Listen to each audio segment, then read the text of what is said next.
Today I want to talk about artificial intelligence again, and particularly I want to think about using artificial intelligence. I think that as researchers, as students, as learners, we can make good use of artificial intelligence, and the important thing is to understand what it does well and what it does badly, but also to understand what the rules are, what the limits are to what artificial intelligence can help with.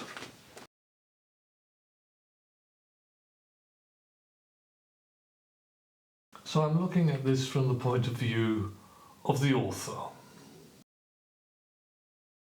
What are the functions, what are the jobs, what are the responsibilities of an author? You're going to write work and you're going to present work, and you're making a claim when you present work that you are the author, that it's your original work. Many institutions, students are expected to sign a declaration that the work is their own. Now, authors haven't always, or let's say, they always haven't worked alone. It's been perfectly acceptable for an author to have an editor. And in many books that you'll read, the author will give thanks to and credit to an editor who has helped in producing a work of higher quality. The author has written a text, handed it over to the editor, and the editor has produced a refined text. It's easier to see mistakes in somebody else's work. It's just a fact of human nature that it's easier to see mistakes in somebody else's work than in your own work. Having somebody else read your work, they'll spot mistakes, they'll spot typing errors, they'll spot where you've missed a word out. You can read the same sentence again and again, and because you know what it should say, you will think that it says it. An editor or somebody who's reading the page cold will spot mistakes. But the editor doesn't then hand the material straight over to the printer or to the publisher. The editor hands the work back to the editor. To the author. Because the author is the person who ultimately has responsibility for what it says, for what the document says. So you hand the work to an editor, the editor makes corrections, but some of those changes could possibly change the meaning, and it's your job as the author to make sure that it still says what you want it to say. So we've never presumed that authors work always on their own. There is a technical job to be done in terms of improving and in enhancing the work, making it read better, making it more concise, making it more persuasive, however you like to say that. And that job can be handed over to artificial intelligence. There's no problem with that, in my view, but the author is always responsible for what it says. So if the editor is removed, replaced with artificial intelligence, that doesn't remove responsibility from the author for making sure that what's left remains for the ideas of the author, remains what the author wanted to say. And I've used AI myself, that I've not necessarily to produce the final article, but I've put an idea forward when I'm trying to sort out my ideas, trying to get straight what order I want to present material in, hand it over to AI.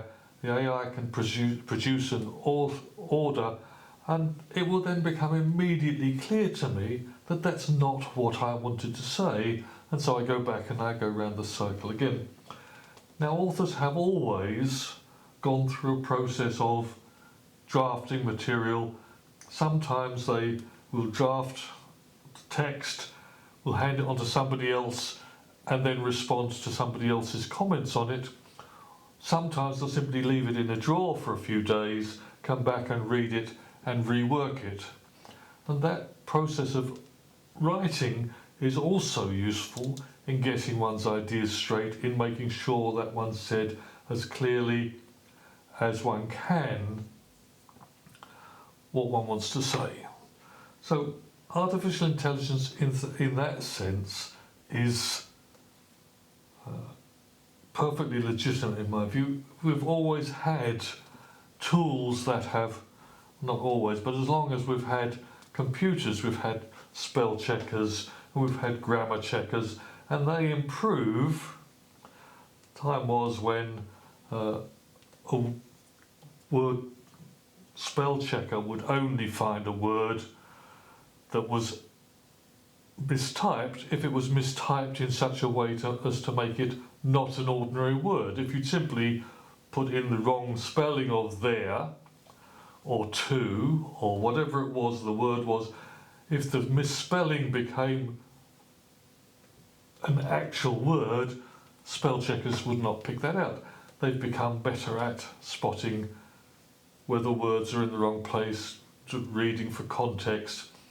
Those mechanical checkers have been enhanced by artificial intelligence, and of course we're all using those all of the time. Whenever you open a software package, you never know whether it's going to be using artificial intelligence or whether it's going to offer you artificial intelligence. I notice that if I open Adobe Acrobat Reader, the reader of PDF files, it will sometimes say to me, this looks like a long file, do you want me to provide a summary for you? Well, that's acceptable, except, a summary isn't the words. I think we need to also think about what it means to read something. There are occasions when a summary is good enough, but if you want to actually get the feel and the sense that the author is talking to you, then the author ought to be allowed to use his or her own words. Shakespeare didn't write some of the greatest poetry in the language so that you could get a summary. The language was there because the language itself is important. So you need to weigh up for yourself, be critical and evaluative in what you expect to get out of a reading. If you're finding a text very, very difficult, very heavy going, difficult to see the main lines of argument, then get a summary. Get some guidance as to what the main argument is, and then go back and read the text, and you'll read it quicker with an idea of where the text is going. AI is perfect for these cases where you are interacting with it, where you're using it as a confidant, an interlocutor, a person who you can ask questions to, try ideas out on, all of those things. Perfect, but the decision remains with you, and you must be aware that it remains with you. So we now need to think about what are the dangers, what are the hazards of using AI. Well, the first is that AI's job is to hallucinate. So it creates new text every time. Well, from your point of view as a student, that's probably what you want it for. If every time everybody went in and said, write me an essay on the work of Vygotsky, or if everyone who went in and said, write me a essay on the work of Piaget, if everyone who ever asked the same question got exactly the same text, your supervisors and tutors would be able to pick out immediately that it was plagiarised, and they would complain that you weren't actually creating the words yourself. So the job of AI is to hallucinate. It is creating new text every time, and that introduces the hazard, and the hazard is that it hallucinates some things that's just false. So be wary.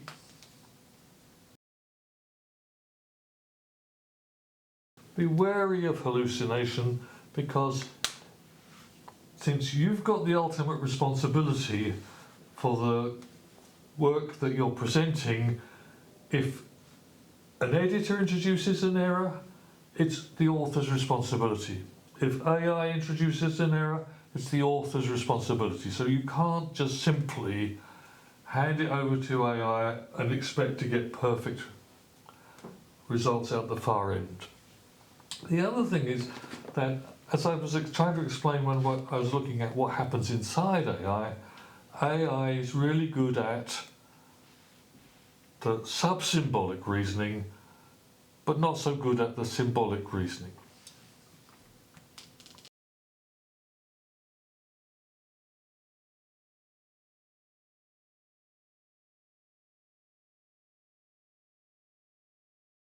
So AI is good at sub-symbolic reasoning and not so good at symbolic reasoning. What's that effect does that have on you in producing your work?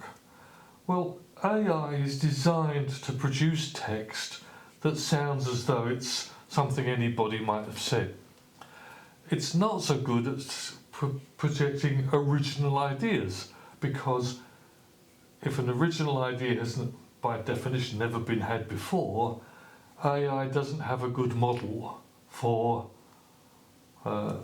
developing that kind of original idea. It sneaks up on ideas by progressively, iteratively approximating to better and better work. So what the AI is good at is the polishing of the text, making it conform to certain standards. If you ask it to conform to the campaign for plain English standards about how to make text clear, it will be able to do that for you. But if you've got an original idea that needs to be expressed, suppose you're going to create a new expression, you're going to have some new term, it's not going to be able to handle that in exactly the way you will want to handle it, because it's new and original to you. Now, everybody builds upon what's gone on before, and so nothing in the world is absolutely original, but bear in mind that some parts of the process are suitable for getting help and some parts aren't. I'm here making a video, I'm not reading a script, which is why I sometimes stumble over my words, but I'm here because I want to tell you in my own words what I think I've discovered. I'm not interested in handing that over to AI, because that would be taking away from me my own sense of expression. Now, that doesn't mean I don't use AI. When I wanted to know when was a good day to post my videos, I went to ChatGPT and I said, when should I post my videos? And they said, don't post them on a Monday or a Tuesday. ChatGPT said, don't post them on a Monday or a Tuesday, because that's people coming back to work, they're busy, they're clearing the work that's accumulated over the weekend. Don't post them on a Friday, because people are getting ready for the weekend, they're thinking about other things than work. And so I said, but suppose it's not exactly about work, and then ChatGPT and I had a short conversation about that, and I decided, because it's my decision in the end, to post on Fridays, because students, I thought, would be winding down perhaps for the weekend. They haven't got a deadline to write. They might have a bit more time to think about what makes research in a more general sense. So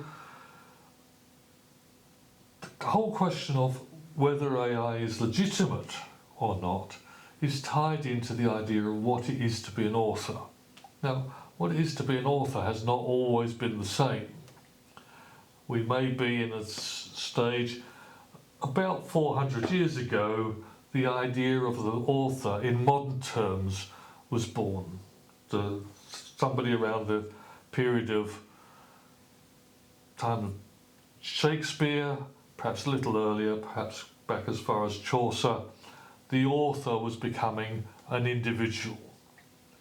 Sure, there are authors in antiquity, your Cicero's or your Caesars, but many of the people we think of as authors in antiquity were simply a notion of somebody who wrote down an oral tradition. Even Shakespeare, who we think of as being the playwright who wrote particular plays, often took his stories from elsewhere, told the same story with his own poetry and his own language. So the idea of an author is not somebody who absolutely produces everything original. There's people who take what's been done before and build upon it. We've seen in the past 20 years or so the emergence of new senses of copyright licenses, the Creative Commons, the idea that it's legitimate for people to take text, modify it and then represent it. Perhaps we're coming to one of those seismic shifts when the idea of an author is changing. But at the moment, the author is held responsible for the final production of the text, and authors, by and large, respectable authors in their books will say, or in their acknowledgement page of their books will say, thank you very much to so-and-so whom I discussed the ideas with, thank you to people who read the text, thank you to my editors who criticised the text and made it flow better, but any mistakes that remain are my own. And that ultimately, at the moment where we are, that's the author is responsible for those mistakes. And if you hand in a piece of work as a student, if you submit a piece of work as an author, as a researcher to a journal, and it turns out there are mistakes in it, then the consequences are upon your own head, and so they should be. We need to be taking responsibility for the symbolic thinking, the overall design, the design work that designs a research topic and a research paper and an argument and a discussion. All of those macro design decisions are the authors. And that's actually where the fun of research is, after all. I've got a different way of looking at things than you have, and I want to persuade you that my idea, not that it's right particularly, but that it's got some merit, that it might kick off some discussion that will be interesting. Many authors have an internal dialogue with themselves, and I always think of myself as something of a contrarian. Whenever I read an idea, I'm always thinking, what would it be like if that wasn't the case? What would the alternative interpretation be? What else would it be? If you're having trouble with that internal dialogue, if you can't think for yourself where the alternative might be, then talking to an artificial intelligence, asking it what other explanation might be sensible, that's always a valuable way of extending your thinking, of getting some challenge, provided you ask it to challenge you, and AI will not challenge you if you don't ask it to. So you need to be developing the way that you use artificial intelligence in dialogue. And that means there's kind of shift, I think, that we need to be thinking in terms of using AI for learning. You're not primarily using AI for producing the finished output. It's not the product that is important, it's the process. And if you get the process right, your work will be improved. If you're just looking for a quick output, well, AI will do it for you, but the result will be inferior. The result will be, it's one of those facts of life, and it's come back again to Goodhart's law, that once a good indicator becomes a goal, then it stops being a good indicator. If your goal is to just produce an essay at any cost or at as minimum cost, then you'll get the essay that you deserve. If your interest is in using AI as a process to stimulate you and in the process to produce a better essay, then you'll get a better essay. So need to think carefully about what AI can do and what it can't do, or what it's less good at, and what we look for in an author, that the author's contribution is. And I leave that with you. These are issues that have been with us. AI presents them in a slightly different form, but the simple problems that we face are: what's an author responsible for, and how should we respond if they're not living up to those expectations?